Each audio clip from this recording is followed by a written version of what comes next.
For like, you know, all of history, basically in this area, this has been a travel destination. Everybody would stop here, and they still continue to. Now you're on your way to Dallas, you still stop here. So you start with kind of, so you have the pioneers and covered wagon and kind of the natural history of the area. One thing we never expected after coming through the door of this museum in Crosbyton is the fact that we are personally escorted by Anna Lowry herself. So this is the most amazing part. So we have a half dugout inside the room here, and you can kind of see just how people lived when they were first pioneering this area. This is the right size. This is what it would have been like. This is all you would have had.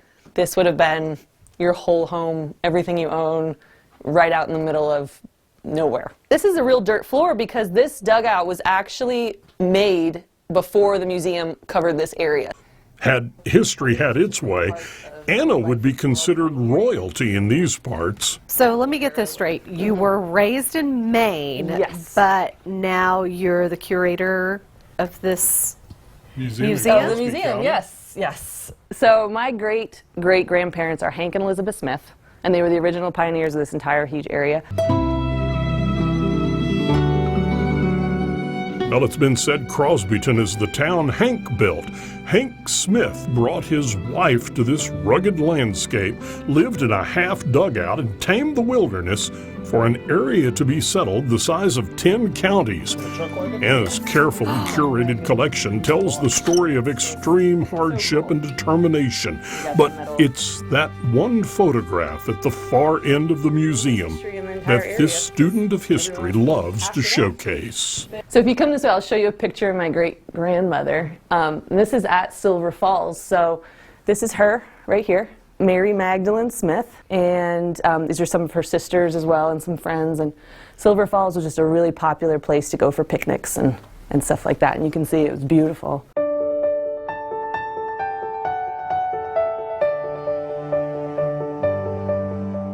But originally, it was always a really popular watering hole, like through Native Americans, federal soldiers. The Hank and Elizabeth Smith family, when they came, they would go there for picnics. It was a really popular stop because of all the water. The name Silver Falls may dislodge some distant, faded memories for some people. To most, it's that oh-so-needed rest area down a canyon between Lubbock and Dallas on Highway 82, 4 miles east of Crosbyton, to be exact. Other than being an historic landmark, it is the largest rest area in Texas. More like, well, a state park with restrooms, running water, and hiking trails. In the 20s, they built this whole pavilion here that had a roller skating rink and a dance hall.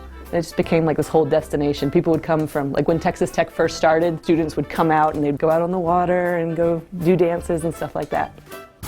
It's one of the most beautiful sceneries in Texas, I think. When we were kids, I don't think there was a square inch of this place we didn't explore. We knew every crack and every rock, every place to hide, you know. This place has a lot of memories to me. There's people here every day, every night. We used to have roast wieners, make homemade ice cream, fry potatoes, and watch the kids swim. That's where I learned to swim here. We used to drive from that rock there in there back then. There's 1,000 cars goes up and down this road. You can meet trucks. There's all kinds. And people just love it, you know. They just love to come and stop here. They have picnics here, and they visit. They have reunions here. We used to come down here and go swimming when we was 9 years old.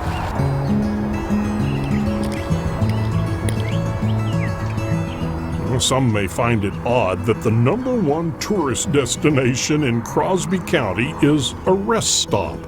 But folks like Anna hold this place in high regard.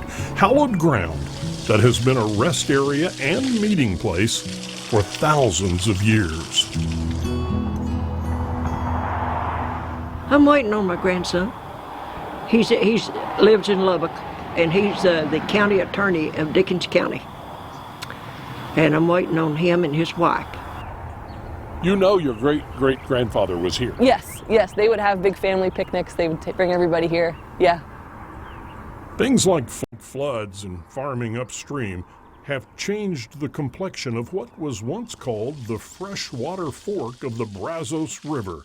which is now a mere trickle compared to the curtains of cascading cool water from decades ago. But in Texas, a waterfall is a waterfall, and the sound has always been an unmistakable anthem of survival in a brutal landscape.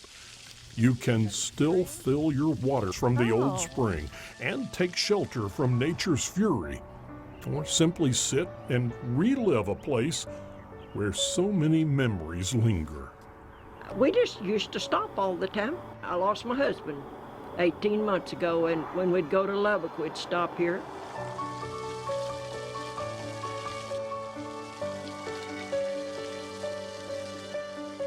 As long as the gentle rhythm of falling water echoes on steep canyon walls, Anna Lowry will walk in the footsteps of her family legacy, urging those who pull in to wander past the modern emplacements of a highway rest area and pause for a moment, cradled by canyon scenery and historic solitude.